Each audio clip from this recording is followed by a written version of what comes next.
छोटीशी ओळख सांगते मी माझी. माझं नाव सौ हेमलता किशोर गुरकुर. प्रॉपर आम्ही मालेगाव तालुक्यातल्या रोजे गावातल्या, पण आता आम्ही स्थायिक नाशिकमध्येच आहोत.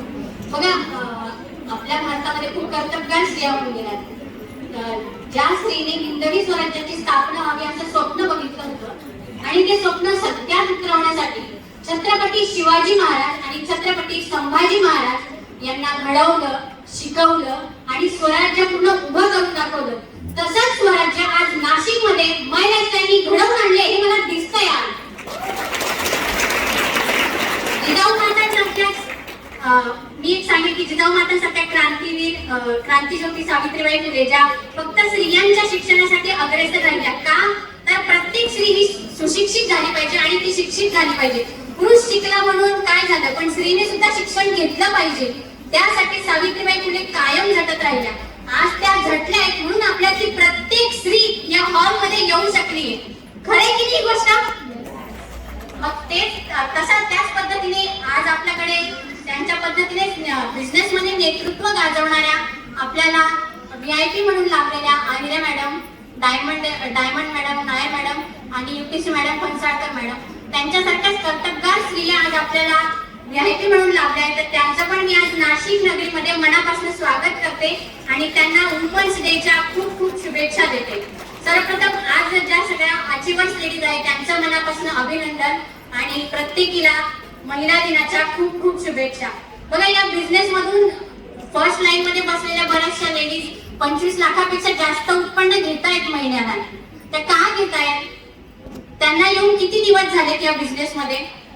प्रत्येकीला 15 वर्ष 20 वर्ष झाले म्हणून आज ते एवढा इन्कम घेतायत ना. आपल्यालाही त्याच पद्धतीने या बिझनेस मध्ये कंटिन्युटी आणि सातत्य ठेवावं लागणार आहे.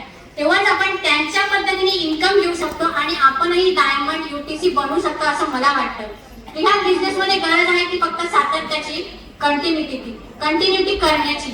फुलांचे सडे तर प्रत्येकाच्याच आयुष्यामध्ये टाकलेले असतात. गुलाबाचे सडे तर प्रत्येकाच्याच आयुष्यात असतात, पण त्या फुलाच्या सड्यांमध्ये पण कुठेतरी काटे असतात. बरोबर आहे ना? ते कुणाला दिसतात का? नाही. पण ते काटे टोचतात ना, त्या काट्यांना माहित नसतं की या काट्याचं दुःख काय आहे. माहित नसतं का काट्याला? ते कोणाला कळतं? ज्याला काटा रुततो त्याला. मग ह्या ज्या लेडीज आहेत ना, त्यांनाही त्यांच्या आयुष्यात भरपूर काटे टोचलेले जे त्यांनी आज इथे बोलून दाखवलंय. त्या पद्धतीने आपल्या प्रत्येकीच्या आयुष्यामध्ये कुठे ना कुठे काटे रोवलेले आहेतच. त्यापैकी काहींना ते टोचले आणि काहींना अजून त्याचा संघर्ष करावा लागतो. तर मला एकच म्हणायचंय, माय लाईफस्टाईल हा बिझनेस फक्त पुरुषांसाठी नाहीये, तो स्त्रियांसाठी पण तितकाच कॅपेबल आहे आणि त्यांच्यासाठी तितकाच सुरक्षित आहे हे मला सांगायचंय. आज इथे उपस्थित असलेल्या बऱ्याचशा लेडीज त्यांचे मिस्टर फक्त माय लाईफ करतायत. खरी गोष्ट आहे नाही.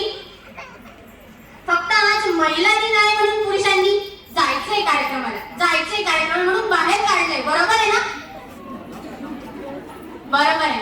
तर मग फक्त आपल्याला 8 मार्च साठी या हॉल मध्ये माय लाईफ मध्ये इन्व्हॉल्व नाही व्हायचंय. तर आपल्याला आपल्या लाईफ मध्ये चेंज करण्यासाठी आपणही माय लाईफ मध्ये उतरलं पाहिजे. बरोबर आहे ना? स्त्रीसाठी कुठलाच दिवस खास नसतो.